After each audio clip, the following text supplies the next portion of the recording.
On this episode of the Empty Netters podcast, the Vancouver Canucks almost traded JT Miller for what? And Connor McDavid has entered his goon era.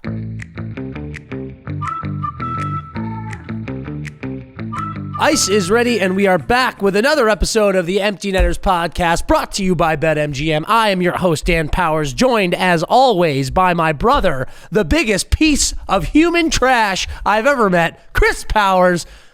As always, and we are here ready to rock another episode. I am as noodled as I've ever been in my entire life. I don't even recognize you. I feel like I sound like you.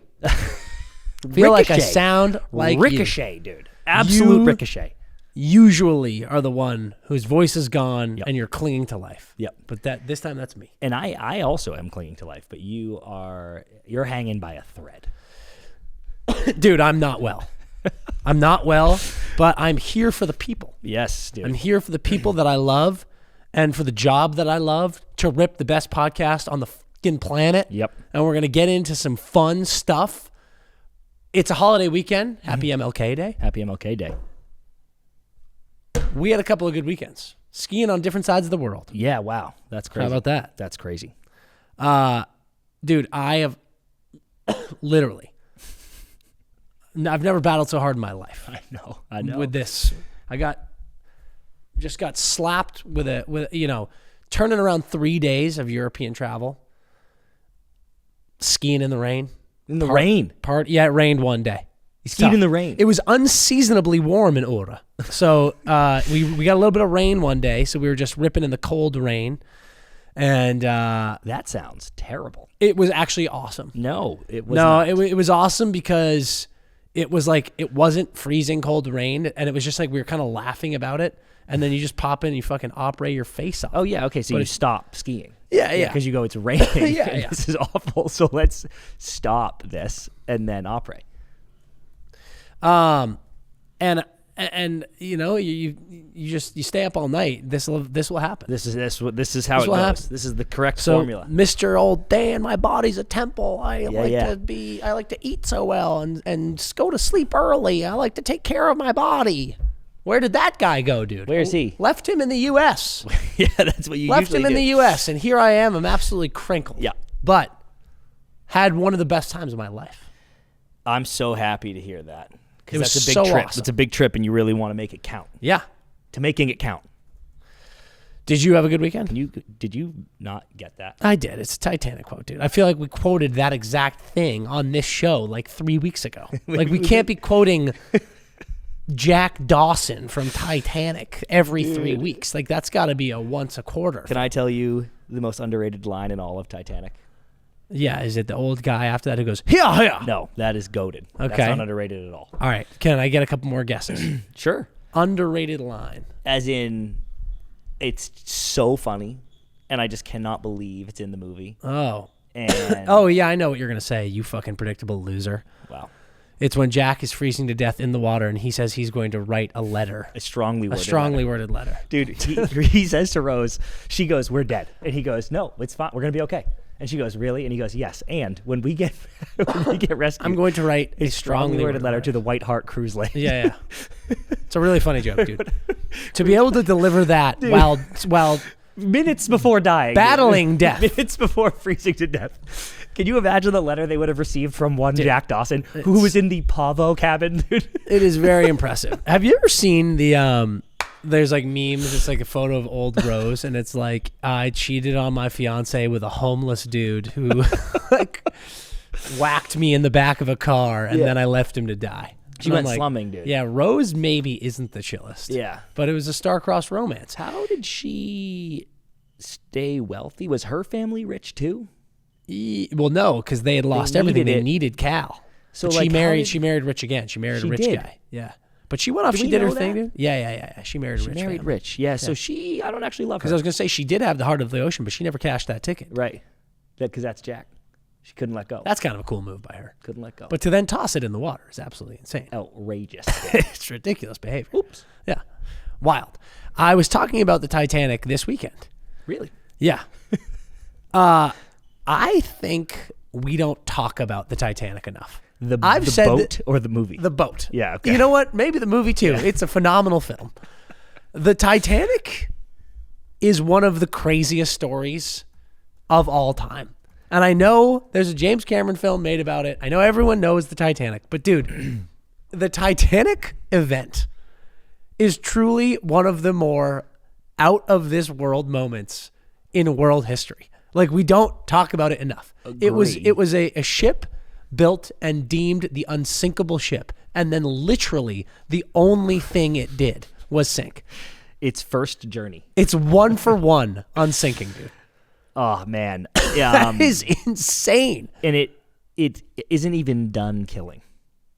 Like, people are it's still taking lives, are dude. journeying to see it, and it's That's one of the greatest runs of all time, dude. It's not the even Titanic done. over 100 years later is still whacking people. That's fucking nuts. Oh, dude, From the depths of the Atlantic, you still get in the weeds with that thing too, and like everything that went wrong. You know, in terms of like they could have gone straight and hit the iceberg. Yeah, it'd be fine. Like there were so many things, calamities that took place to cause that. And here's a question, Dan. Yep. If they survive that one, you know how it's like in the Bruins, the Bruins in 2023, if they get past Florida, like Taylor Hall just on Chiclet said, like if I get past Florida, I think we win the cup. You know, you just gotta like get past that first scare. Yeah. Do you think if Titanic survives that first one? I think it then goes on to be the USS Constitution and actually is unsinkable and is possibly still running. Could you imagine I actually think the hype train? They go, it's an unsinkable ship. And then on its maiden voyage, carved open it goes by an iceberg. full back, direct into an iceberg, splits it in half and sails on. Makes it to America in record time. I think people would start going, they obviously hit that on purpose. Yeah. Like they are so cocky and confident that this thing couldn't be sank that they bulldozed an iceberg just to prove it. I think we were one unlucky upset away from the Titanic being one of the greatest things in literally human history. One miscalculation away, dude. Unfortunately, those guys panicked. They panicked. They turned the puck over. They panicked and they got their wing clipped. Threw a pizza, ended up in the back of your neck. You hate to see it. So here's another question for you. Titanic 2. Yeah, After unforeseen global delays, we have re-engaged with partners to bring the dream of Titanic 2 to life. Let the journey begin. The guy who's building it said the ship is scheduled to set sail June of 2027. You have to be a damn fool to get on that boat, dude.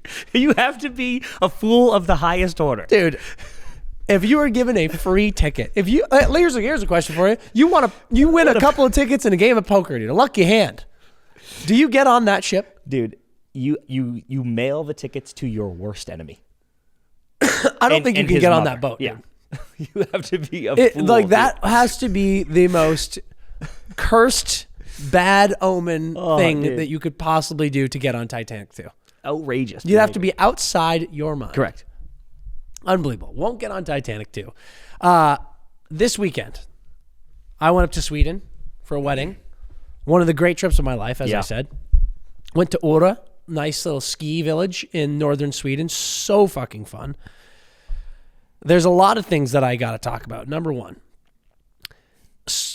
European weddings. Yeah. Particularly, in this case, a Swedish wedding. They just do it better. We're not really calling that European wedding, right? Well, I'm saying European weddings in general, because I've been to a few. Yeah. They're just better. Yeah, correct. Better traditions, more fun, less getting ripped off by the venues. Yep. Less noise ordinances. Yep. I really like. I don't know if this is European, but certainly in Sweden they do a Toastmaster. So the bride and groom, you select a Toastmaster who's essentially your MC. Is this someone? So you hire this person? It's not one of the guests. It is one of the guests in this circumstance. You could hire someone, but I think the better thing to do is one of your guests. Yep. And then multiple people come up and speak almost like a roast. It's obviously not a roast, but it's like, it's not just best man, maid of honor, father of the bride, mother of the groom type thing. It's like tons of people spoke. It was awesome. It was well paced. That, you know, like after someone speaks, they play some music, you drink some more, you hang out, then another person comes up. It's like a whole event. It's fucking amazing. Is there a schedule? Yeah. The Toastmasters make it. Like when people said, like they were like, if anyone's interested in speaking, email us and we'll get you a slot. It's not like get up. That's there. what I thought you were saying. No, like they know who's speaking and when. Yep. And it's just so great. Everyone there did such a good job. Every speaker, full Swedish. So, dude, you're just reading the room. You're just laughing when the room laughs. And for those who are unaware, I'm not fluent. I picked up things here and there, but yeah, I'm really just gauging by their levels of comfortability up there. Yep. The laughs they're getting, the fluidity of their speech. That is so funny. But it was really, really fun. Really cool. Outside of the wedding, actually, one more thing on the wedding. Shout out Marty. I split my pants. Yeah, the picture is iconic. I might need Wags to put it in there because... Dude, I don't think we can put the picture alarming. in there. I actually thought about posting the picture. Wags, have you seen this yet? Let me text it to you right now as I talk. I thought about putting the picture on the Instagram to show people my commitment to the fucking dance floor. And I will say this, I'm usually really good about not splitting pants at weddings because... You can feel it coming. Yeah, and I'm good about maneuvering the pants, good about, hiking them up a little bit so it doesn't split. Yep. What happened was I got unexpectedly grabbed by a buddy on the dance floor that pulled me into a squat, and I didn't have time to adjust. I split it from tip to taint, Dude, brother. It's preposterous. And I took a preposterous. photo of myself in full NFL center mode. Yeah. Bent over. Which really adds to phone between the legs into a mirror.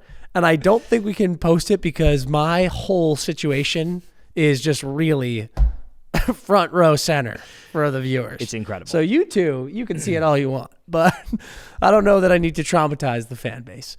But split my pants, sign of a full commitment, a full send. Sign of a full send on the dance floor. There's one thing that I want to talk to you guys about. There is a thing. I'm a lunch guy. I like breakfast. I like breakfast food, but I'm a lunch guy. I prefer lunch foods. Yep. I was introduced, I don't know why it took me this long for the introduction because I spent a lot of time in Sweden in my life. And I was introduced to fralla. Okay. Fralla is a Swedish breakfast that is literally, Christopher, just a sandwich. Oh. They do these unbelievable fresh baked like ciabatta rolls that are about this big. Yep. And out at breakfast every morning in the hotel, full basket. Well, there's the big bread board with like sourdoughs, rye on there, a bread knife. You can slice off a piece if you want. But then there are these little rolls that you get, cut them in half, and then there's plates. You put a layer of cheese, a layer of meats. There's ham, turkey, salami, whatever you want. Then usually some pickles, cucumbers, peppers, red, yellow peppers, a layer of lettuce, and if you want, you can do some like mayo or Dijon. And just the way that, just like the one layer of each of those things, and that soft bread, dude, unbelievable. But that is lunch. You were describing lunch. It is a small lunch sandwich, but it's the bread specifically. It's like this specific, fresh-baked, soft, like ciabatta-style bread roll that makes it fralla. You're not just going out there and grabbing white bread. I don't know if I like this, dude. Oh, dude, you'll like it.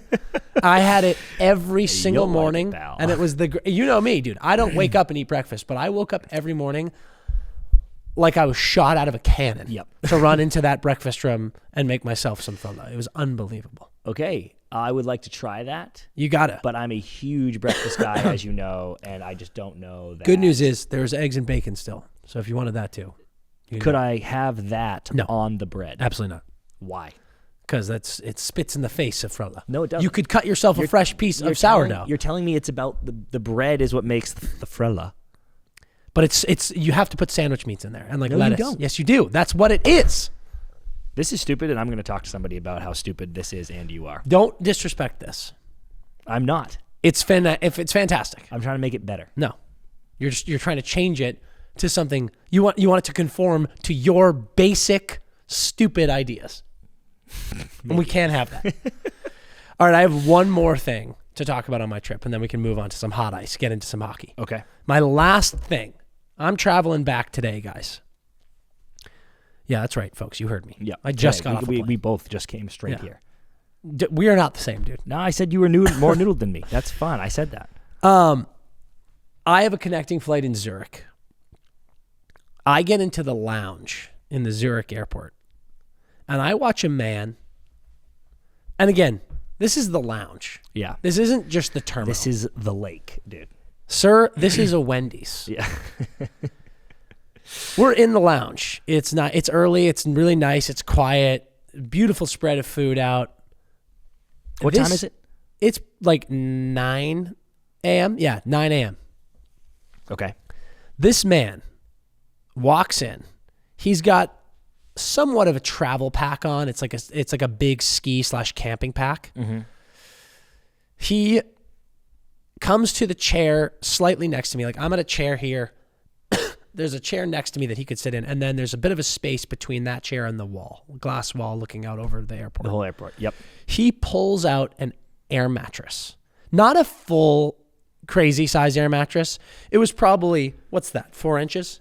I hope so. It probably pumped up to 4 inches high. Yep. But it was like a full body length. He plugged it in? Or was it He had a battery. Bat powered. Had a battery powered one. Pulled it out, unrolled it, pulled out a little blanket, laid the blanket on top of it, and then his little battery pump. Pumped that thing up, whirring engine. Yeah, it was loud For, as shit. but for only like 20 seconds. Pumped it right up, and he laid down, pulled out his laptop, put it on his chest, and laid there and started watching a movie. I imagine this. I had a long layover. He was there the entire time. How long was your layover? 3.5 hours. So I imagine his layover had to have been like 6 hours or something. For sure. When I saw him do this, I was prepared to be like this. That is the most ridiculous. We've been talking a lot about etiquette lately. I was about to be like, that's the most insane move of all time. As I watched him there, and I was doing the same thing, Chris. Laptop on my lap, watching a show. I couldn't stop thinking how much I would have loved to have stretched out a bit. Does he? I wish you had seen him leave, but I guess you saw him take it out. He just rolls it right up. Oh yeah, it was very compactly packed into his bag. That I think is amazing. I think it was amazing. I think it's actually a genius move if you can fit it. If it changes your bag situation, if you're like, oh shit, now I have to check this bag. Forget. I mean, obviously you couldn't bring it there. So I'm not entirely sure he brought that for that purpose. I think, like I mentioned, his pack. I imagine he was doing like a ski or a camping trip where he was like sleeping on that thing, and he had it, and he was like, oh, I'll pull that out. That's what I assume. Yeah. If he's bringing that just for lounging, then that's maybe crazy. I don't know though. That's what I'm saying. Because he went to a secluded spot. It's a international airport too, so you can. There are long layovers. Like if he was, in Nashville, I'd be like, what are you doing, dude? I think it's just crazy enough to work, Dan. But do you think I've slept? Not overnight, but I've gone to sleep at an airport before, like literally on the floor of like a fucking gate, and just put my bag against the wall and look my head up against the bag, set an alarm on my phone to make sure I didn't miss my flight. Yep, I was so same. gassed. So I'm not saying I'm that scared of sleeping at an airport, but I just think if you are on an air mattress with like a blanket asleep, someone might be like, sir. In a lounge too, dude. That was why. Aren't there like nap rooms in the lounge? They're actually not in all of them. There was a nice one in this one, I don't think that he saw it, but there was a specific area of this lounge that it literally said relaxation lounge, and it was like beautiful reclining chairs, but not allowed to use computers or phones in there. What? Because that's not relaxing? Yeah, I think it's literally for people to just like lay back. But I'm like, if you have headphones in, who cares? Dude, I'm just saying these are usually cool. the things that maybe I kind of wag my finger at. And this one, I was like, I think this is kind of sick. It's a cool move. I think it is. He was getting a lot of looks of people being like, initially kind of going, "What the hell are you doing, man?" But then they were like, "Looks pretty comfortable." That's pretty sick, dude. Yeah. I did like that he didn't get under the blanket. That would have been a step too far. That would have been fucking insane. That would have been a step too far. The Empty Netters podcast has teamed up all season long with BetMGM because we're trying to make all those picks, baby. We're trying to hit every single winner in the book. And the good news is the BetMGM book has every single game and sport that you could ever want. We're doing specific props for the show. We got the empty netter prop going on. You can bet on an empty net goal happening in any game. How unbelievable is that? And when you sign up for BetMGM right now using our code Netters. That's Netters. You get the best deal that's going on with any online sportsbook. You can bet up to $1,500 on anything you want. We got the Super Bowl coming up. We've got Champions League football back. We're in the heat of the NHL season. And if you lose it, you get that $1,500 back right into your account, and you can do it all over again. Are you kidding me? That's the best deal in the world. Get out your phone right now. Get the BetMGM app. Sign up. Use our code and get in on the action. We're making picks all the time. Roll with us, baby, and let's get in on all of the good juices going with BetMGM. Don't be a fool. Sign up today. It's the biggest no-brainer in your life. Gambling problem? Call 1-800-GAMBLER. Call 877-8-HOPE-NY or text HOPE-NY for New York. Call 1-800-327-5050 for Massachusetts. 21 plus only. Please gamble responsibly. Call 1-800-NEXT-STEP for Arizona. 1-800-BETS-OFF for Iowa. 1-800-981-0023 for Puerto Rico. First bet offer for new customers only. Subject to eligibility requirements. Bonus bets are non-withdrawable. In partnership with Kansas Crossing Casino and Hotel. See BetMGM.com for terms. U.S. promotional offers not available in New York, Nevada, Ontario, or Puerto Rico. All right, talking about steps too far.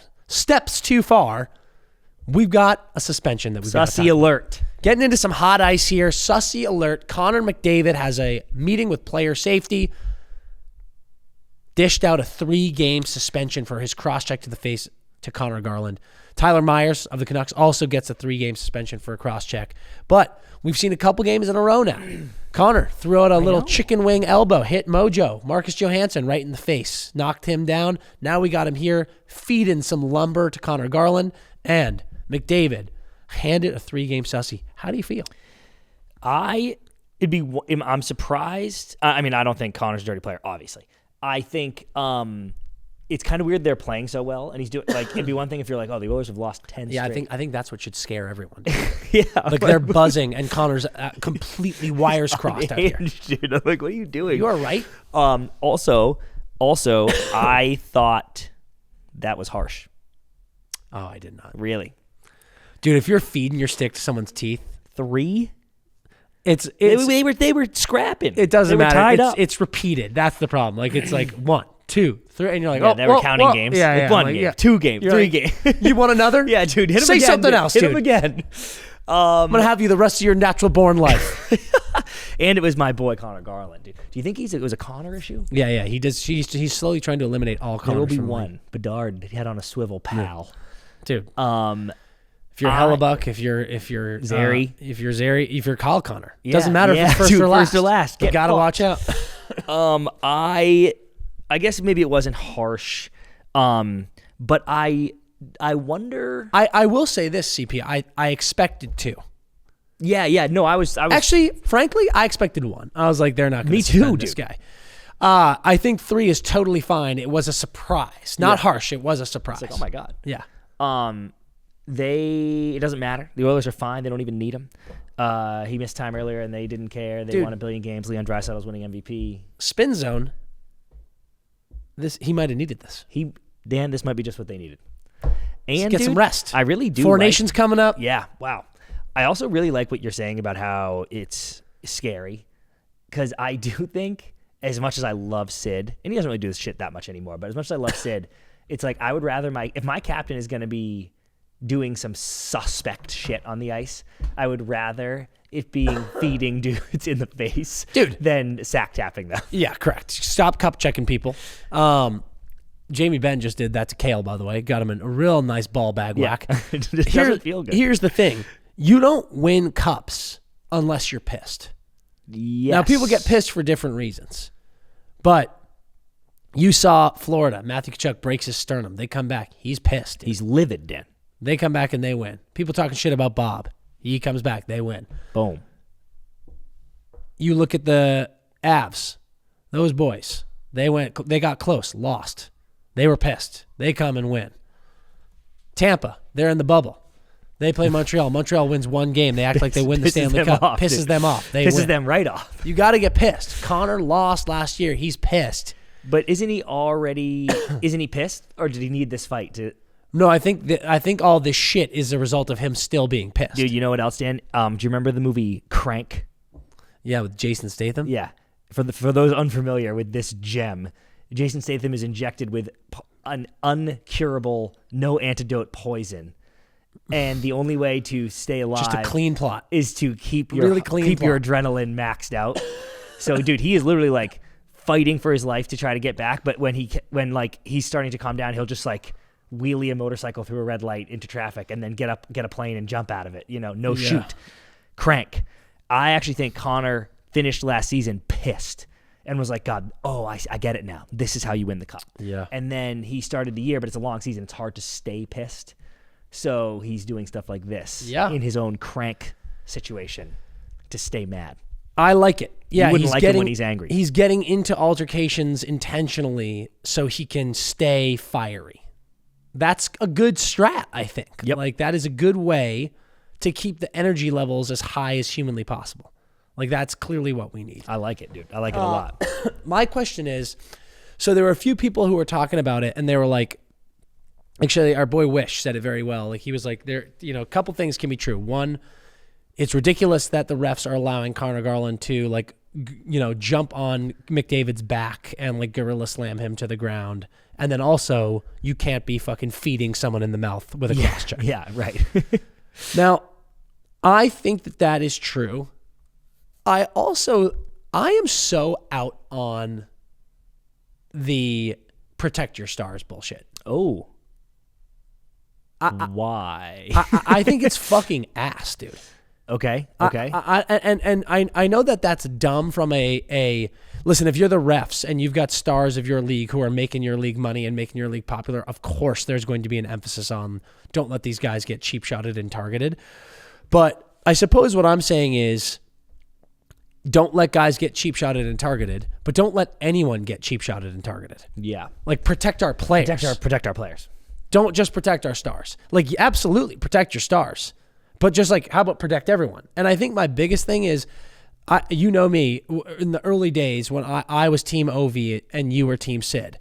When Sid was skating around the ice, fucking ball bagging everyone, I was like, this is dog shit, dude. Suspend this guy. And they wouldn't. And I thought that was stupid. I thought it was crazy that just because he was Sidney Crosby, he was going out there doing one of the slimiest things you could do and never paid a penalty for it.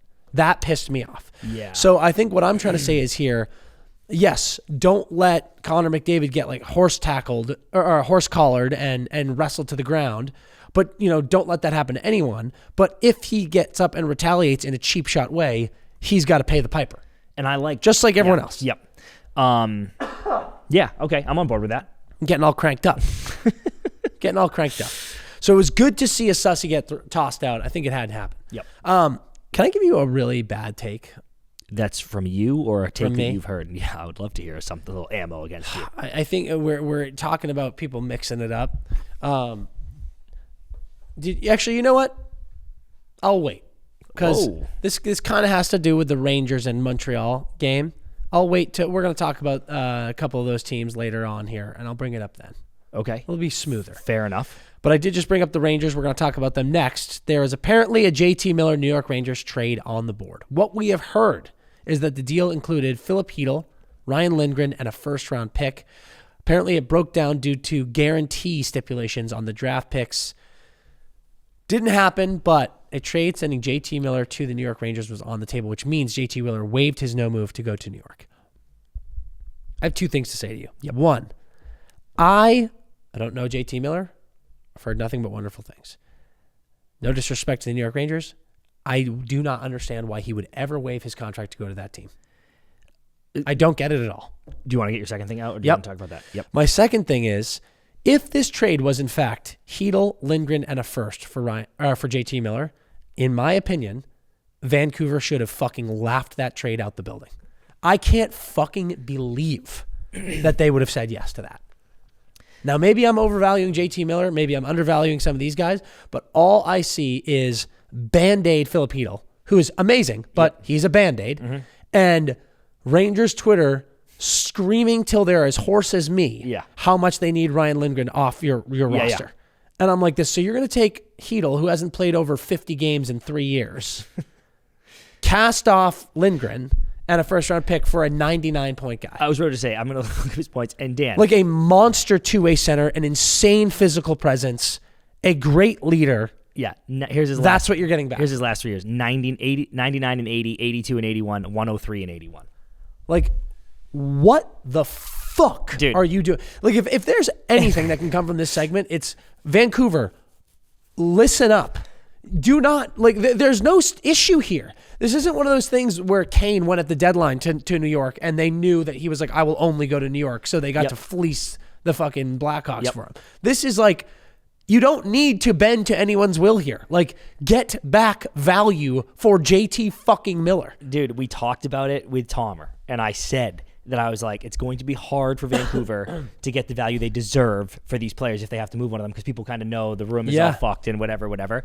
But dude, imagine. And by the way, I actually, maybe it says somewhere, there's a report that I missed. I don't even know if the NHL works this way with picks. But you know how in the NBA, for example, you can be like, this pick is protected. So it's like if it's a top 10 pick, you don't get it yet. You get my pick next year. Absolutely, picks are protected in the NHL. So that means, like, if it's breaking down due to guarantees, means that the Rangers were like, also our pick that we're giving you is protected. You're not even, if it's a good pick, we get to keep it. And I'm like, this is the worst haul I've ever seen. And no offense to the guys. But I'm like, JT Miller is, you don't trade the likes of JT Miller without getting, it's the fantasy football thing we always joke about, where like people always want the stud for like 2 bench guys. And I'm like, bro, that's not how fantasy football trades fucking work.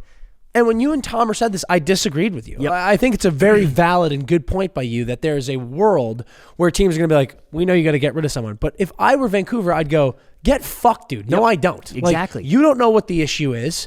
And yeah, we're shopping things, but I don't need to make this trade right now. I got this guy under contract and he has a no move. Like, what are you talking about? Yeah.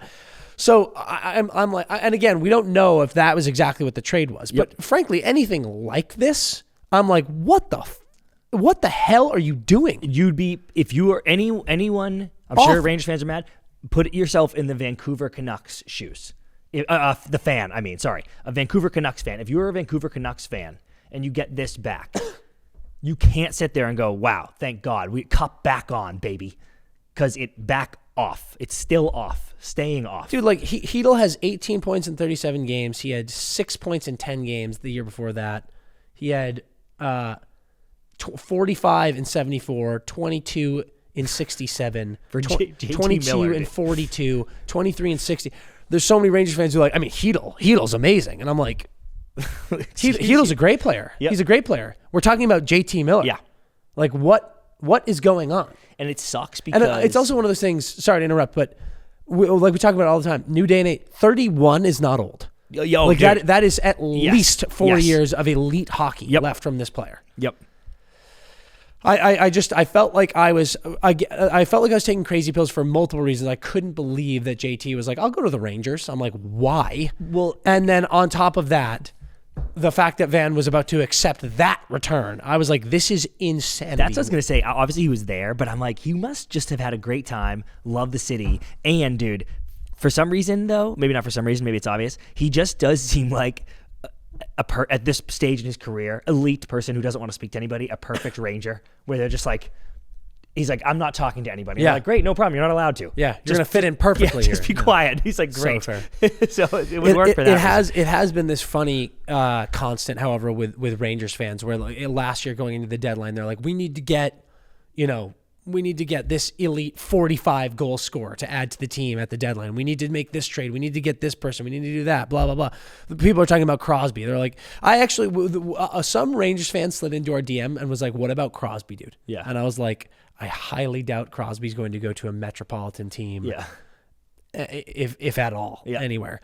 And they were like, yeah, well, what do you think the return for that would be? And I'd be like, to get Sidney Crosby, that's going to cost you like, your future. A combination of 2 first-round picks, Gabe Perreault, blah, blah. And they were like, not Perreault. And I was like, you guys are so fucking like, they're like, we need to make a huge trade, but Gabe Perreault's untouchable. And I'm like, well, then you're not making a huge trade. Yeah, exactly. Like, what the fuck are we talking about? Let's just skip over to the town over, talk about the New Jersey Devils. Actually, a team where I think JT Miller should go. And would fit perfectly. That would be sick. The Devils are in a bit of a skid. Mm-hmm. Now, what's interesting is I think we've got a lot of teams here, the Detroit Red Wings being one of them, go on a great run. I think they're 7-3-0 or something like that in their last 10, but they've lost 2 in a row, and Red Wings fans are losing their fucking minds. Yep. We're here to remind everyone, all of the people in the fan bases right now, teams lose games. Game of runs, too. Like, Game of runs. Like losing 2-3 in a row is not a skid. Like everyone calm down. It's like I feel like the Bruins broke the record 2 years ago and everyone was like this. If our team loses more than 15 games in a season, you're a fucking failure. Yeah, exactly. Everyone relax, first of all. However, Devils, being as great as they are, 2-5-3 in their last 10. They're on the two-game losing streak, a couple of losses that they probably shouldn't have had. Yep. I want to talk about the Devils for a second. I have said a number of times, people hit us up on Hockey Talk Sunday. We talk to people on the road. They say, what should the Devils' expectations be? This is a team that unexpectedly made the playoffs 2 years ago, beat the Rangers in the first round, and then lost in the second round. Then last year, completely backslid. Yep. Missed the playoffs. And now people have heard me say multiple times the Devils' goal should be going to the Stanley Cup. Agree. That does not mean cup or bust. It does not mean they need to win the cup. I'm saying their goal should be let's get to the cup. Well, yeah. If you lose, win it, yeah, but yeah, obviously. But I'm saying if they lose in the second round, that's not me saying a failure. It's me saying like they should have the mindset of we should get there. Why? Because I look at the East, and aside from Florida and Washington, sorry Carolina, I really don't think the East is that strong this year. I really don't. okay. I think that's disrespectful to Toronto. Toronto's very, very good. Tampa is very good. Yep. Carolina is very good. But I don't think these teams are like juggernauts. And Florida, even though we know they are going to be that in the playoffs, isn't juggernauting themselves right now. Yes. Really but only the I Caps am are. operating that Yes. they're doing what Vegas has done in the last several years. So to me, I'm like, the Devils are really good. Markstrom's been great. They have really good pieces to make a trade here at the deadline or before. So I'm like, they should have a good, serious goal here. What's weird about the Devils being 2-5-3 in their last 10, they are third in the NHL in power play. They're 10th in penalty kill. They're 5th in goals against average, 15th in goals for per game. That's the issue we'll get to. 7th in save percentage. So they're getting really good goals. Yeah. That's not just Markstrom. That's I know. goaltending. Bottom six scoring started off hot is absolutely killing them now. Again, something like 15th in goals for per game. If you watch this team, first of all, they take nights off like nobody's business. It's crazy. It's fucking nuts. Like you watch them that game, my they fucking God, beat dude. up on the Rangers. I was like, this is awesome. But then they come back and they lose to the Rangers. They take nights off like nothing I've ever seen. And yeah, the bottom six is absolutely brutal. And I look at their decor and pull up Daily Faceoff. Shout out the boys at Daily Faceoff. But pull up their line combos. Their D is Doughty, Pesci, Luke Hughes, Siegenthaler, Dylan, I think, and Kovacevic is the sixth man. You've got Simone Nemec. Yep. Who's pissed? Who Rightfully I so. can't believe Rightfully is so. not in the lineup. And then you've also got Seamus Casey. And then who's the fucking kid they just drafted? Just look that up right now. Their 2024 draft pick. I don't know why I'm spacing on that. But like I talked about, this team, dude, has like so much flexibility with those guys on the back end. Who was it? Saliev. It was Saliev, dude. That's right. Yeah. Like the probably, I think going into that draft, he was like the second or third ranked defenseman, and then he fell, and we were like, are the Devils going to take another demon? And they took Saliev, and I'm like, Jesus Christ. So they've just got all of these pieces, frankly, to the point where I'm like, you can't have this many D guys. Yeah. You got to do something. And I just look at those line combinations. That middle six is like you could add an Alex Tuck. You could add a Brock Nelson. You could add a Granny, something like that. Some guy that's going to get you 30, 35, 40 goals. I know, dude. God. And all of a sudden your third line is buzzing. Like Mercer is playing on that third line. Like he gets going more if you get a really solid player in that third line. Yep. Like what's Mercer got? Yeah, Mercer 10, 11, 21 in 49 games. And it's just, it is 2-5-3 in your last 10 in this stage of the season is a point where I'm like, don't slip too much. Yes, and I know you're not saying you are this. a good team. We both think they're completely fine. Yeah. But it's like these skids, Dan, don't cost you the season.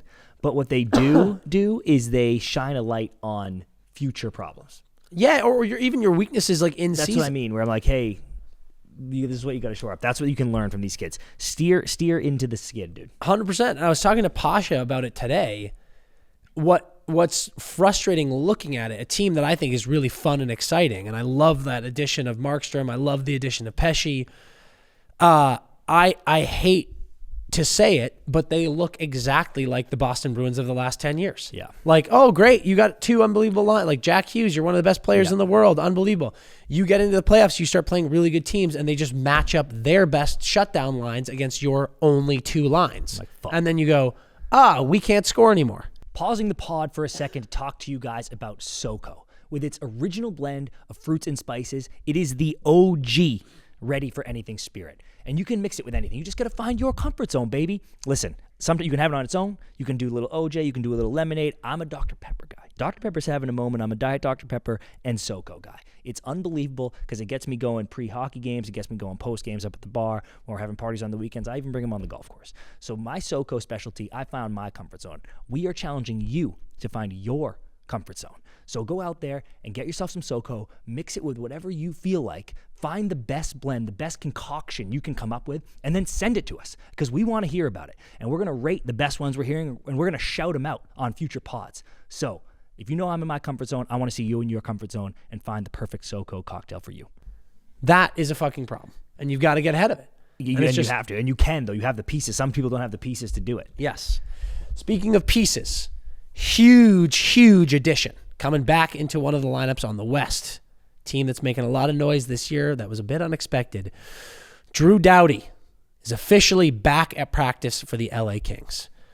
Kings dropped the video. He's skating around in a non-contact jersey. He's not back just yet, but he is practicing, participating, skating with the boys. He's flexing it, dude. I saw some real good ankle extension. Oh yeah, he is, dude. And he, like we've said, he's told us he's like, it fucking feels better than ever. Yeah.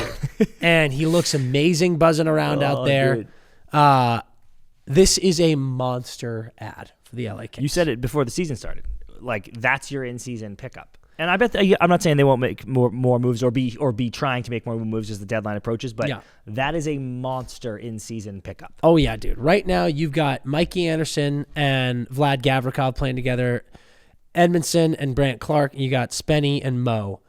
Really good defensive core. Mm-hmm. And if Mo drops out and is your, Mo plays on the left, Dewey plays on the right, but Dewey's going to be right back on the right side of that first line. Yep. It's very, very exciting to think that you are adding Drew Doughty to this first line pairing as well as your power play. And also, you've seen the way Brant Clark has taken over the role that Dewey plays. You can now put Dewey on the wing playing power play, and you get this power play, which is, I think, currently sitting 29th in the NHL. Ooh, great stat pull. Horrible. That pumps way up, and you get Dewey now shooting the puck. Maybe getting some one-tees, sitting in an office, something he's never really done in his career. He loves one-tees. All of a sudden, he starts scoring a ton. It's really, really exciting. This is a team, too, that I look at their line situation. You've got your Fiala, Deneau, Trevor Moore line that's been a little quieter this year. Mm-hmm. If you injected something into this lineup, Tanner Jeannot playing a bit of second line right now. Maybe Tanner bumps down to the fourth line. You pick up a middle six guy. Get some goal scoring, maybe a power play guy, like we said. Yeah, 16. All of a sudden, the already very exciting Kings add Drew Doughty, and then maybe you add something at the deadline. Dude, it's pretty cool stuff. It's extremely cool. It's a monster ad because he's not only a wildly talented Hall of Fame player, but he is one of the pillars of that team. Obviously, he's a locker room guy. Anyone that's seen a Kings game or seen him in videos, whether it be ours or anybody's, knows how fun and funny he is. But that, and like Brownie, obviously, Quickie when they were there, I'm not diminishing anything they do, but it was often said about the Bees, for example, Bergeron's the straw that stirs that drink. Mm-hmm. Kopi is, the guys rave about him at his play, at his ability as a hockey player at his age. It's fucking insane what he's doing out there. But I view the Kings as like, they need the two of them. Like Kopi is like not Captain Serious Jonathan Toews, but he's like, I'm a professional. Completely I'm a professional hockey player. And this is what we are here to do. Completely and then Dewey's like this. This is the most fun I've ever had in my life. Dude. And those two concoctions put together, a la a Julio Rojo Toro, create something special, the likes of which the world has never seen. Correct, dude. I think it's one of the great leadership group combinations in NHL history. It's like John Terry and Frank Lampard. Yeah, wow, what a fucking reference. Just such beautiful, beautiful combinations of the two of them. Look, talking about the excitement of the Kings, dude, it made me think, how have we seen a more mutually beneficial trade in the last 10 years than Kemper for PL? Dude, no. Did we talk about this last ep? I don't know if we did. I think I definitely talked about it on Hockey Talk. Maybe we talked about it, but like PL, like we said, PL's getting paid, in my opinion, to make something around or pot something around 80 points. Like, he's supposed to be a first, second line center. Yep. He is currently on pace for something around 60, 62 points, 15 goals, but he's got 828 for 36 and 46. He's a plus 15, and he also, him and Jacob Chikrin, probably the two biggest ads for that team, I think in the last month and a half, are leading the Caps in points. Dude. Like, it's just unbelievable. And then Kemper, dude, not so quietly, in 23 games is 13-4-5 with a 2.10 goals against and a 920 save percentage. Like, he's a fucking certified starting goalie. It's wild. Like, it's just the best trade I've ever seen. And Drew was talking to us about that, where I was like, yeah, you kind of really need that from Kemps if you guys are gonna be serious contenders this year. And he was like, I think we're gonna get it. That was like preseason, dude. And I was like, okay. Yeah. And then now he's a fucking wall. Absolutely insane, dude. So, huge addition that's going to be added to this Kings team that's right there in the mix, dude. The Pacific is tight. Yes, dude. Tight Awesome. with Vegas, Edmonton, and the Kings right now. If you're the Kings right now, and you're getting Doughty back, and you're getting better goaltending than you've had probably in the last few years, what is your confidence level from 0 to 100? To 100? From 0 to 100, your confidence level on we can beat the Oilers in a playoff series. 65 to 70. Why? I think this team is better than last year's team. Absolutely. Better than last year's Kings team. Yes. Yep. Fine. I think this Edmonton team is worse than last year. And listen, the Oilers are buzzing right now. I think that they're worse, dude. And that might be stupid, but I really think that Dry and Connor are carrying them right now more than they ever have. And I think Skinner is on a hot streak right now. And wouldn't you know, that's exactly what Skinner does every fucking year. Yeah, he's a streaky goalie. He's a streaky goalie. And they got the best, as Wish told us, as Wish said on this very show, they always got the best 2 weeks of Skinner's life during the playoffs last year, and it only took them to a game 7 loss in the finals. And my stance, I'm with you on the Oilers in general. Like, my stance is still, they did just add Klingberg, so they're not quite but they're not quite of course they're a cup team. Of course, they proved that last year they could win the cup. Of course, they're not my pick to win the cup. No, by any means. They're amazing. I don't want Oilers fans to mistake this as me talking shit. And again, that's 65-70 out of 100. It's a bit of blind confidence, but what am I going to say? Under 50? No. Like, if you're the Kings, you can't be like this. We've got a less than 50% chance. You have to be confident. And I think there's elements of it that are blind confidence. But I think... What about you, the hockey analyst? Truly, dude? The playoffs started tomorrow. Boom. Kings, Oilers. Or I guess if you put a gun to my head, I would say the Oilers win that series. But it would take the gun. Yeah, fair. Like, I genuinely, if they got matched up and Oilers fans were like, get ready, LA, we're gonna fucking I'd be like, oh, you are sorely mistaken. Yeah. I really don't, dude. This Kings team is hard to score against. Yes, hard to score and against. They're pissed. They're pissed. You're also adding Drew Doughty. Everyone's pissed. That's the anger series, dude. And it's coming. Cancels out. Actually turns into the most powder puff series. They actually love each other. Ridiculous. All right, let's move on to some other stuff. All right, we're going to get into a little BetMGM odds match. Let's do it. Okay. Did this last ep. Yep. Did not go that well. Yeah, we humiliated ourselves again. Yeah. Let's see if we can do it. Yep. For yet another time. This time, we are matching these 5 teams with their odds to win the Eastern Conference. Win the Eastern Conference? Yep. Okay. We've got the Islanders, Rangers, Blue Jackets, Flyers, and the Penguins. And for the odds, we have plus 4,000, plus 2,000, plus 10,000, plus 15,000, plus 8,000. Okay, Dan. Okay. I think the Islanders got to be worse. They have to be. 15. Got to be the worst. They're in dead last. Okay, so I like where your head's at on that one. And then next, very interesting, dude. This is a tough I know, tough board. tough board. Tough board, dude. Like, who do we like the most here? Well, I like what Wags has done here. He picked none of the horses. Yeah, exactly. We've got all lame ducks. It's got to be, like, who's the 2000? The Penguins? Like, they're 1 point out of a wild card spot. Or the Blue Jackets, Dan. Like, they're like in a wild card spot. Yeah, the Blue Jackets are the best team here. The fact that someone is 2,000 versus 4,000 is very interesting. You know, and I'm sure like the Caps are like plus 300. You know, like I'm sure that like there's. So I would go Blue Jackets or Penguins. I like Blue Jackets, honestly. Yeah. Which is interesting, but I think Rangers are next. You think Rangers are 4,000? The Rangers have been really good recently, and I think that they're surging in the league. No, like the Rangers won. They were the President's Trophy winner last year. Yeah, so they're like, oh, they're back. Like, honest to God, I wouldn't be surprised if Rangers are one here. That'd be crazy. All right, let's go Rangers 4,000. We're going to go Blue Jackets 2,000, Rangers 4,000.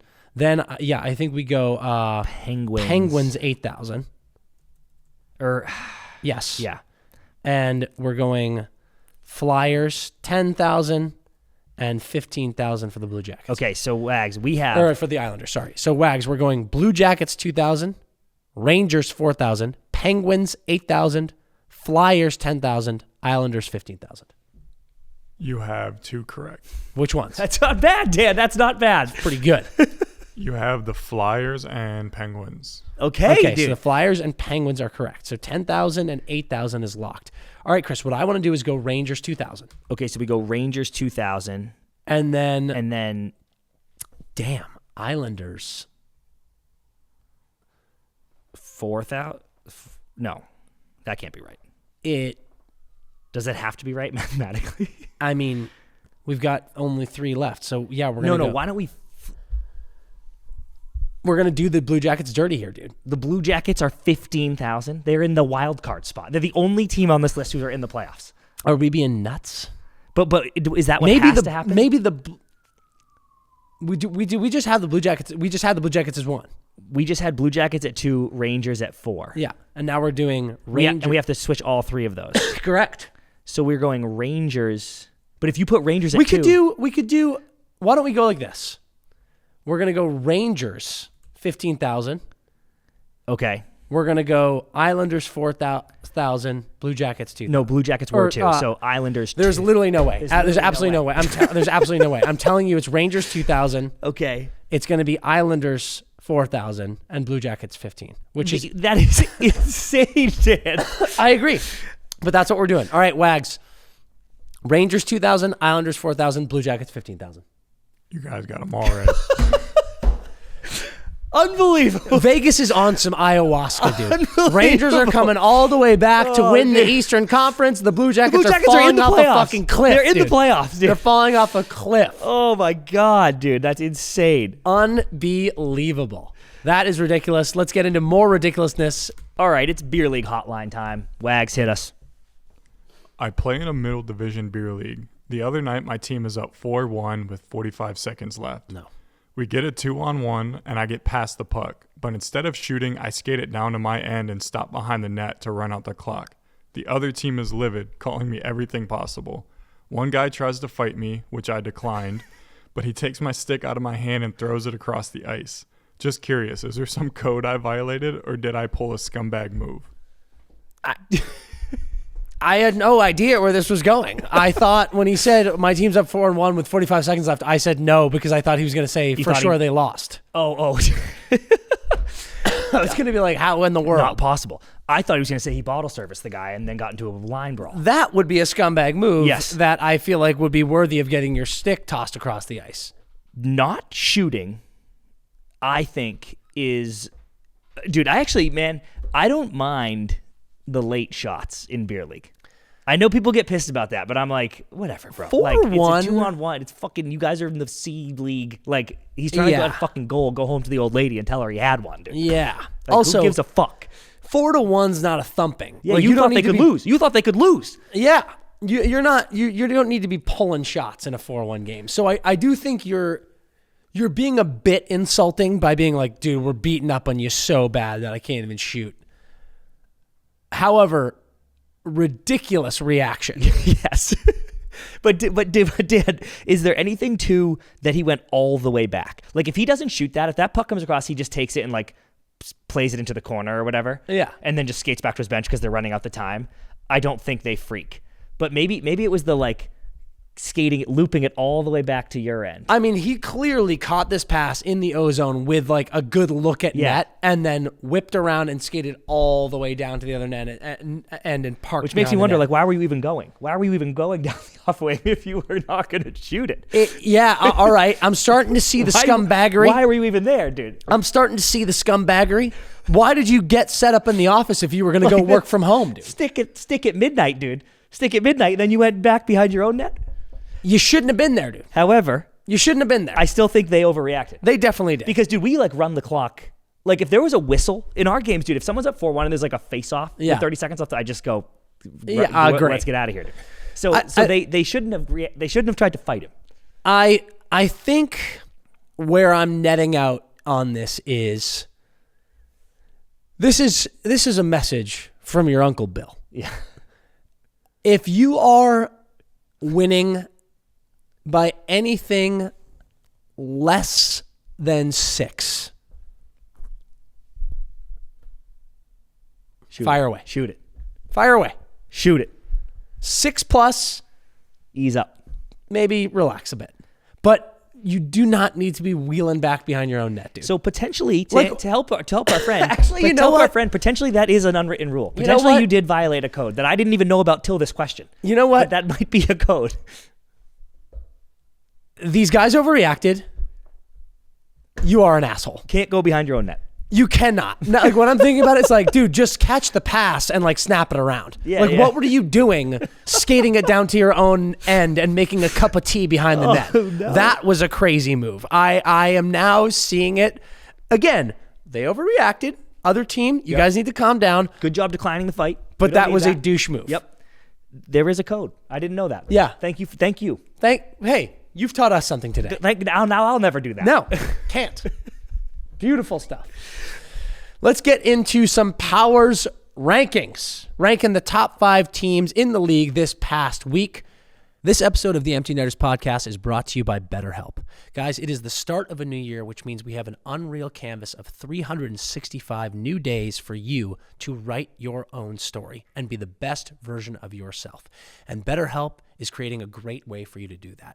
BetterHelp is providing you strictly online therapy sessions, which means it's affordable and it's incredibly convenient. They've served over 5 million people worldwide, and they're working with over 30,000 credentialed therapists with a wide range of specialties. And if you want, you can switch therapists easily at any time.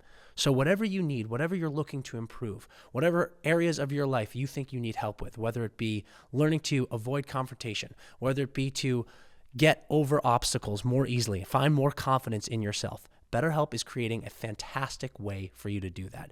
Therapy is a great way for you to find that best version of yourself every single day so you can take on your challenges head on with a great mindset every single time.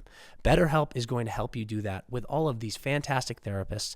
And like we said earlier, the convenience is such a huge factor. We know so many of you are so busy, you're traveling for your work, you're doing all of these different things, and you sometimes can't find the time.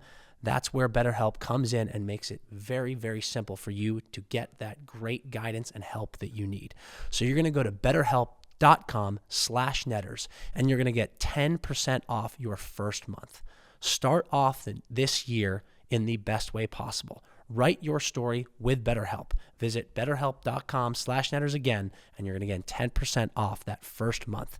That's BetterHelp, HELP.com/netters. We've got some games that are happening tonight that are going to absolutely factor into this. I know. But let me hit you with some teams. I think, Chris, I am right now sitting here prepared to say that the Edmonton Oilers are number 1. Dude, what are you talking about? The Edmonton Oilers are problem? 8-2 in their last 10, and they almost completed a picture-perfect trip. I know. Before losing a tight one to Vancouver.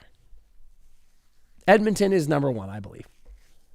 But We got the Stars, who are 7-3-0 in their they've last 10. They've been good, dude. Looking great. They've been like really good. Putting it together, big win over Detroit, kind of stopping Detroit's train. The Canadiens are 7-2-1. You always want them in, dude. I'm so glad Tomer was fucking pee-pee whacked you when you were like, how about the Habs? But they're 7-2-1 in their last 10. They just won maybe the game of the year against New York. I know, but they are not. Yeah, what a good game that was. Holy Unbelievable. hell. But they're not the top 5 best team in the league. Right now. They might they're be. not. They might be. The Caps are 7-0-3 in their last 10. Yeah, I think we have to go Caps. They're on a 4-game winning streak, and the Leafs are 7-3-0 in their last 10 on a 2-game. I think we have to go Caps 1. No, Edmonton is 1. Dude, the Caps haven't lost in regulation. Edmonton, against all odds, has chased down Vegas, and they are 8-2 in their last 10. Edmonton is 1. You idiot buffoon. They've lost in regulation. The Caps are 7-0-3. Like they can't even get beat, dude. Fine. Oilers 1, Caps 2. Yep. Leafs, I think 3. Maybe Stars though. Oh, I'm happy with that. I think maybe Stars. The Leafs did, if my memory serves, just got a really... I mean, they're playing right now, are they not? Yeah, I think so. What's the score of that game? Let me check that right now, because they're playing as we speak, or they just wrapped up. They won 5-3 against Tampa. That's a good win. So they're actually going to be like... Okay, maybe give me Leafs 3. Yeah, it might be, dude. It might be. Okay, so it would be Leafs 3, Stars 4. Yeah, so we're going to go Edmonton, Caps, Leafs, Stars. But the Stars did just tag the Leafs 4-1. Oh. The other night in Toronto. Oh. I'm back on Stars 3. You won't hear me fight. Yeah, you have to give it to me because I gave you the fucking Oilers first. You did. Edmonton 1, Caps 2, Stars 3, Leafs 4. And then now it's complicated. Yeah. Well, the Rangers are 6-1-3 in their last 10. That sounds like you. That sounds like you. They haven't lost in regulation in the year 2025. What about the Rangers? BetMGM has them plus 2,000. What about the Rangers? They're going to win the East. Eastern Conference. This Maybe the Rangers are in the top 5. Did you see that last tweet with the Caps record? Actually, I thought that was a really good tweet. Someone was clapping back at him, but it was like in 2023, the Caps, or sorry, the Panthers, the Cats, were 21-20 and whatever on like the same date that the Rangers were 21-20 and whatever. And then you just sneak in the playoffs. Yeah. You know, hockey's weird. You get 8 seed, can take anybody. So season on, and I'm not even chirping right now. Like that, I thought it was a great tweet. Crazy. Season ain't over at all. It is crazy. I think the key difference for me is the Panthers had absolutely no business being that bad, and they're filled with star players. They inserted Bob. Yeah. I mean, they have Shesty though, so like he could do that. Yeah. Season ain't over, but no, it's not the Rangers at 5. I don't want to do one of the Canadiens or Blue Jackets, even though it's so fun. At some point, like if next week these teams are another version of 7-2-1 or whatever, then we have to go. It's been 3 straight weeks, dude. Maybe they are. Yeah. But I'll let it sit for one more week. I would say Colorado is interesting here. They are interesting to me because they are scary. Like that team, I'm like. They are, but they are the lot most. Of problems, though. They run on Nate, dude. Yeah, it's fucking like crazy. Nate and Kale. And if one of them goes down, it's similar to Edmonton. Like if one of Connor or Leon goes down, I'm like this. You are dead, dude. I felt so bad for Bouchard on that Nate goal because it's like it happens in soccer a lot too. It's like Nate tries to go between his legs, he kicks it, he gets him, like he blocks it, but then Nate does it again, you know, like and Doesn't then get by enough then, but now you're in a kicking motion, so like you can't even turn. You're dead. I was like, oh god, dude. You're dead. Okay. Fine. We don't like the Canes here at all. I don't hate the Canes. The Canes are 5-3-2, and they're like they haven't looked the best, their best version of themselves. Who do you like of Columbus or Montreal? Columbus, definitely. Columbus is like, but maybe what's we go interesting? Columbus, dude. Like Tampa is 5-4-1, but like Tampa is just a great, and like even Florida 5-4-1. Yeah, I mean, that's kind of my point. Those teams are better than the Blue Jackets. Yeah. But I like giving people some love, dude. This Blue Jackets have been ripping. No, not yet. I actually like it. I'll go Colorado. Okay. Colorado rounds out our 5. Edmonton, Washington, Dallas, Toronto, Colorado. Fantastic. Starting 6, start off at left wing with our boy. Flip Forsberg, 11 points in his last 5 games, 5-game goal streak in which he has 6 goals. Absolutely tucking. Yeah. The Preds have won 3 straight, including wins against Vegas and Minnesota. Yeah. We had our boy Chris Carlson, Texas, his boys, the Preds, back. And I just unfortunately said they're playing very well. They are too deep in the muck in the insane Central that there is no light. It's too little, too late. Yeah. How far out of the wild card, just for shits, are Yeah. they? The second wild card team is the Calgary Flames. I mean, there's so many teams you have to jump, which suck. Yeah. But it's like the Flames have 51 points. And I know, I'm sorry, I always trash on the Flames this year, but I just still don't believe. And the they have 39. They're behind points, the dude. Ducks. I know, dude. Like, They have 39 points, dude. ugh. Too little, too late. I think it's too fear. little, too late. I fear it's too little, too late. At center, Tomas Hertl. 9 points in his last 5, dude. Vegas has lost 4 in a row and 6 of the last 7, which is not good. But Skid? Hertl has been all over the points. Well, you worried about the Vegas stat skid? sheet. No, I kind of think this is what Vegas does. Like I did think that maybe this was a new era of like they were going to go wire to wire a little bit here of just like we are a wagoon. But apparently they are just kind of taking a little break here, stretching it out. They'll be all right. Yeah. Right wing, give us David Pastrnak, 11 points in his last 4, 5 goals. He had 3 3-point games in a row. B's going to need him because secondary scoring is just not coming. They don't have it, and it's not coming. Dude, that So, loss to the Sens. And Insane. I promised to give the Sens some love on the pod to a bunch of Sens fans, which I will do. Sens right now are in a wild card spot. They're in the first wild card spot with 52 points. They've been really good. And from their perspective, great win against Boston. Yeah. But I think Boston gave up 2 goals at the end of that game to let it get to a tie, which they then lost, one of which was with less than 20 seconds left in the game. Like, how many fucking times are you going to do that, Boston Bruins? You're a joke. But the Sens are scrappy, dude, and they're in and out. Fight. I love that in and team out of this that year. playoff spot all day long. Very exciting to see. And like we said, dude, pissed off Brady. Jealous Brady is like, the Sens are just, knew it. they're playing well, dude. And like, Olmark's getting back in the mix. Forsberg has been playing really, really well. If you're a Sens fan right now, you're happy. No doubt about it. Starting off with the D, we're going Victor Hedman. 6 points in his last 5, 2 goals. He had 7 blocks in his last 2 games. Sick. That's how you get on this list, dude. And, dude, that is why he is my Norris winner every year. Like, he is, of all of these guys that are getting the attention year after year, he is the guy who's scoring 70 points, but also doing it both ways. Yeah. He just remains the gold standard for me. He's absolutely insane. Right D, give us Roman Josi, 7 points in his last 5. Everything I said about Flip Forsberg, I'm saying about here. 3 wins in a row. The boys look good. Too little, too late, unfortunately, but he's still an absolute stud and had a great week. Yeah. And rounding it out at goalie, a guy maybe we haven't given enough flowers to this year. My boy. Your boy, Logan Thompson, LT, 4-0 in his last 4 starts, including 2 shutters. 2nd in the league in goals against, 3rd in the league in save percentage. He is having a preposterous season. Dude, and Stolarz... If he played more games, he is in a Vezina conversation. Correct. And Hellebuck's season is currently moronic. So, dude, it would take an act of God to unseat him at this point. But that's too bad because there's some really fun guys behind him in top categories. It's true. It's true. Okay, Dan, you ready to play a game? I sure am. Before we get out of here. This game is, we actually haven't played in a while because I got out of order, but this game is What's the Connection? For first-timers, I ask Dan 10 trivia questions. He tries to guess the answers to all of them. The 10th question is simply, what is the connection of the previous 9 answers? So they'll all have to do with something, and then he has to try to get 10. Are you ready? Yeah. Question number 1. Yep. In the same way that major awards in the NHL are sometimes named after players, like the Selke Trophy, this player would be a good candidate to get the long-term IR named after him. And you can say you should say your answers, but I'm not going to tell you if you're right. Mark Stone is my answer. That's your guess. Well, that's your guess, Dan. Yeah. Okay, question number 2. Matt Zuccarello blocked a shot in an unfortunate place this season, cracking his equipment in half and rupturing one of these.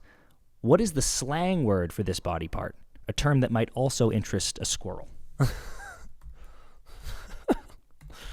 Nuts is my answer. My guess. Okay, question number 3. Any more brain busters, dude? You're going to give me one that makes me scratch my cranium a little bit? Question number 3. This piece of NHL equipment used to be made of cotton, but the switch was made to nylon for a lighter feel. Socks. Moving on. Question number 4. With one Norris and one Conn Smythe, this first ballot Hall of Famer has been the cornerstone of a modern NHL dynasty, but many assumed he would never wear a C on his sweater. That was until a very surprising free agent move gave him the promotion. I was talking all that shit. A little brain buster. Fuck you, Dan. You can pass. No. I can read it again, too. No, a Conn Smythe. And, oh, yeah, got it. Victor Hedman. Is your guess? Yep. Number 5. This Philly netminder won Rookie of the Year and the Vezina and the Conn Smythe in his first year in the NHL when the Flyers lost to the Oilers in a 7-game series. Knowing his temper, he probably didn't take it well.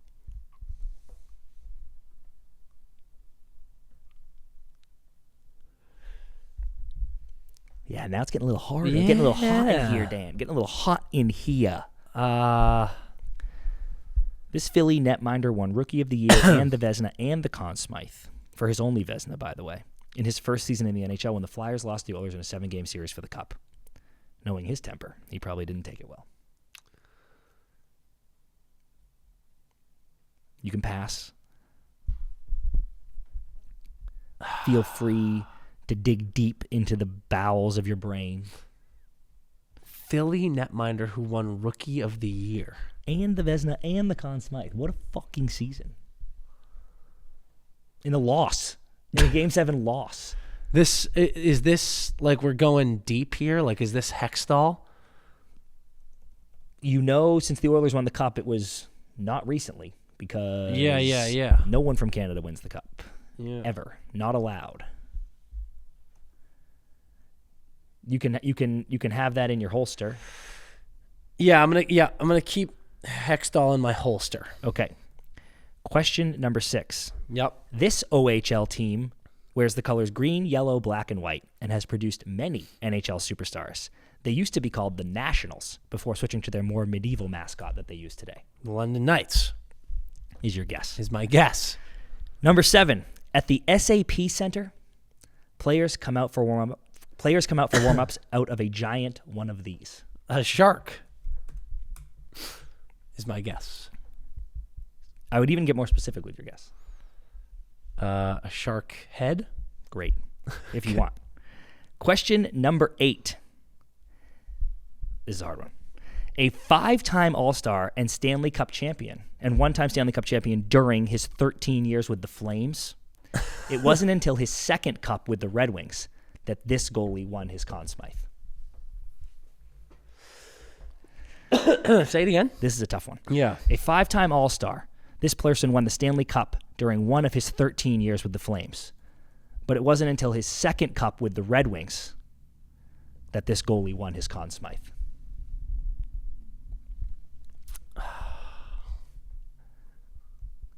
Red Wings Conn Smythe goalie.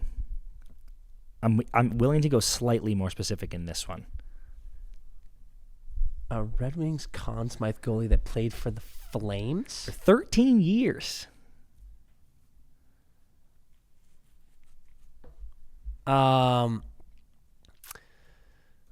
That's gonna be.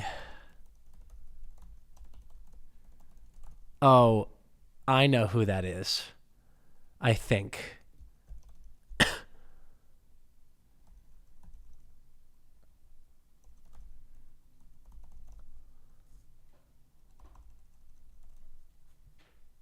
I think. Maybe I don't. I'm gonna pass on that one. I think that one you might get when you get the connection. Okay. That was 8, right? Yeah. Okay, number 9. The fuck. In the 2011 first round, the Vancouver Canucks beat the dreaded Chicago Blackhawks in overtime of Game 7 when Alex Burrows rifled home a slap shot. Famously, this goal was said to allow the Canucks to blank, a 3-word expression.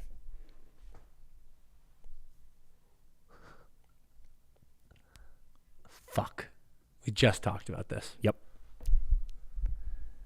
Okay, Burrow's goal against the Blackhawks. He scored and it said the Canucks blank, a 3-word expression. Yeah. Which ones are you missing? Is it got over the hump? Over the hump? Nope. In that tone, though, you're in the right area, but Yeah. it's much more majestic than that. Shit. And I'll even tell you it's blank the blank.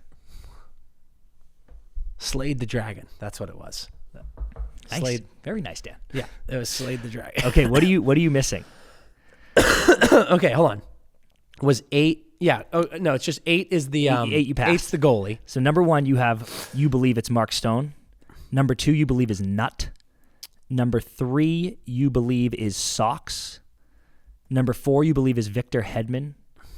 Number 5, you believe is Ron Hextall. Ron Hextall. Thank you. And then London Knights, Shark Number 6, you believe is Head. London Knights. Number 7, you believe is Sharkhead. Number 8 is a pass. And number 9 is Slay the Dragon.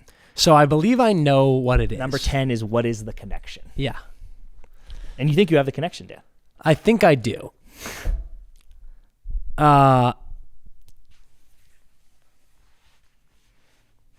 I believe the connection is Harry Potter. Why do you think that? Well, I'm thinking Sorcerer's Stone with Mark Stone. I'm thinking Dobby with Socks. I'm thinking Victor Crumb with Victor Hedman. I'm thinking Hex with Ron Hextall. Or famously Ron. Or Ron Weasley. London Knights, I'm just thinking, it could be London or Knights, frankly. A shark head is also what Victor Crumb uses when swimming around looking for Hermione. Slaying a dragon. There are dragons in that very same book. And Nut. And a nut is a piece of money. So 8 is going to be a goalie that won a Stanley Cup with the fucking Red Wings. In the late 90s. So that's the 1998 team. Yes. But to my knowledge, that's Chris Osgood. And I just feel like Chris Osgood did not play for the Flames. You're correct. Actually, I don't know if Chris Osgood ever played for the Flames. Let me look that up. So if I don't want to besmirch the good Flames name in case they ever had Osgood. if it's the 1998 Detroit Red Wings, Chris Osgood, no. the goalies on that team were Chris Osgood. I think Kevin Hodgson was on that team. This goalie won Conn Smythe. Yeah, like what is happening, dude? When I was getting this clue, I was like, this is a tough one because you won't. This guy is not top of mind at all. Well, as a fucking, self-proclaimed Red Wings fan, like, I gotta get this. Correct. It's the 96-97 team, for what it's worth. Okay. They won the chip, and he won a Conn Smythe, and then he was promptly shipped out of town. And I got to relate it. Can you give me a hint on what is the Harry Potter thing? It is a character's name. But the last name of the player is the first name of a Potter character. Okay. A goalie on the 97 Cup. Mike Vernon. Vernon Dan. Dursley. Mike Vernon, Dan. Shit. Very good, Dan. Very good. Wow. Mike Vernon Dursley, dude. Wow. Okay, so Mark Stone, Nuts, Socks, Victor Hedman, Ron Hextall, London Knights, Sharkhead, Mike Vernon, Slayed the Dragon. Harry Potter is the connection. Bingo. That is really, really good. Fantastic stuff. Great, great stuff. Great game, great episode. That is it for us here at the Empty Netters podcast. I am Dan Powers. I will see you next week. So will Chris Powers. And until we do that, you know what to do. Skate hard.